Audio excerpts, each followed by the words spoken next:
அதுக்கப்புறமா ஒரு டிரைவிங் ஸ்கூல்ல ஆபீஸ் பாயா போய் வேலைக்கு சேர்றான். இவனுக்கு கார் ஓட்டணும்னு ஒரு ஆசை. ஒரு நாள் யாருக்கும் தெரியாம கார் எடுத்து ஓட்டும்போது தெரியாதனமா மோதிடுறான். இந்த ஓனரும் இவனை அடி அடின்னு அடிச்சு அசிங்கமா திட்டி வேலையில இருந்தே துரத்தி விட்டுறான். அதனால கோவமானவன் இவரையும் கொல்லணும்னு சொல்லி அவரோட கார்ல இருக்கிற பிரேக்கை கட் பண்ணிட்டான். சைக்கோ மாதிரி செத்த பணத்தை பார்த்து சிரிச்சிட்டு இருக்கிறான். இதையெல்லாம் ஹீரோ படிச்சிட்டு இருக்காரு. கடைசியா ஒரு கால் டாக்ஸில வேலைக்கு சேர்றான். இங்க இவனுக்கு இந்த வேலை சுமூகமா போயிட்டு இருக்குது. ஒரு நாள் இவன் கார்ல ஒரு பொண்ணு ஏறுது. இந்த பொண்ணு ரொம்ப சுத்தம் பாக்குற பொண்ணு, ஓசிடி ப்ராப்ளம் இருக்கு.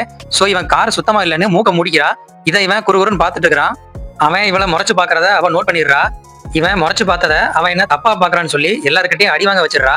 இப்போ இவளை கொல்ல பிளான் பண்றான். இவ எங்க போறா வரான்னு சொல்லி கம்ப்ளீட்டா வாட்ச் பண்றான். கரெக்டா ஒரு டைம் கிடைக்குது. அவளை கார்லயே கடத்தி கொண்டு வந்து இந்த காட்டுல கட்டி போட்டுறான். அவளோட மூக்க அறுத்து விட்டுறான். அந்த ரத்தத்தை எடுத்து மூஞ்சில பூசிக்கிறான். அவ கொஞ்சம் கொஞ்சமா ரத்தம் வடிஞ்சு அந்த இடத்துலயே செத்துடுறா.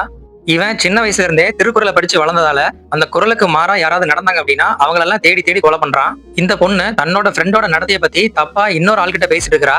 இது இவனுக்கு சுத்தமா பிடிக்கல. அடுத்து அவ வீட்டுக்கே நேரா போயிடுறான். அவளோட வாயை அறுத்து கொலை பண்ணிடுறான்.